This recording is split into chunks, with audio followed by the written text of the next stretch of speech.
पुरी के श्री जगन्नाथ मंदिर की वो रात बिल्कुल शांत थी। गर्भगृह में केवल एक दिया जल रहा था और मुख्य पुजारी अकेले भगवान की अंतिम आरती की तैयारी कर रहे थे। अचानक उन्हें लगा जैसे मंदिर की हवा भारी हो गई हो। उन्होंने सिर उठाकर देखा और उनके रोंगटे खड़े हो गए।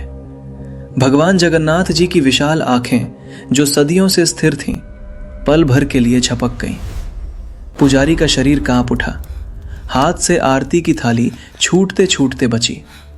उन्हें लगा यह भ्रम होगा, लेकिन अगले ही क्षण उन्होंने साफ देखा। भगवान की आंखों में हल्की नमी और जीवंतता थी, जैसे वे किसी पीड़ा को महसूस कर रहे हों। पूरे गर्भगृह में एक गहरी दिव्य ऊर्जा फैल गई। डर और भक्ति से भरे पुजारी तुरंत भूमि पर गिर पड़े। तभी उन्हें भीतर से एक भाव आया, मेरे भक्तों की पुकार अनसुनी नहीं जाती। कुछ ही पलों में सब कुछ फिर सामान्य हो गया।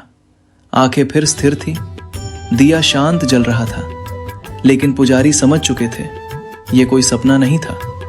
उस रात भगवान जगन्नाथ ने यह जता दिया कि वे केवल मूर्ति नहीं, बल्कि अपने भक्तों की भावनाओं को देखने, महसूस करने वाले सजीव प्रभु हैं। भगवान जगन्नाथ क्यों हमेशा काले रंग में दर्शाए जाते हैं? क्या ये सिर्फ एक रंग ही है या कुछ अधिक?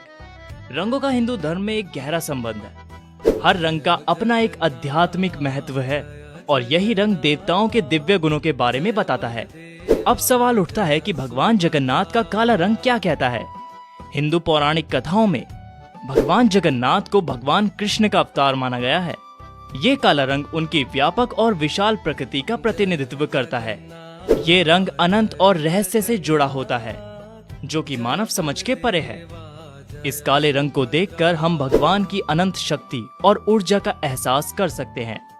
भगवान जगन्नाथ इस रूप में प्रकट होते हैं क्योंकि उनके लिए ये सबसे आकर्षक और मनोरम रंग है, एक ऐसा रंग जो दिव्य शक्ति का प्रतीक भी है। तो अगली बार जब आप भगवान जगन्नाथ की मूर्ति को देखें तो इस काले रंग को सिर्फ एक रंग मत समझिएगा। जय जगन्नाथ।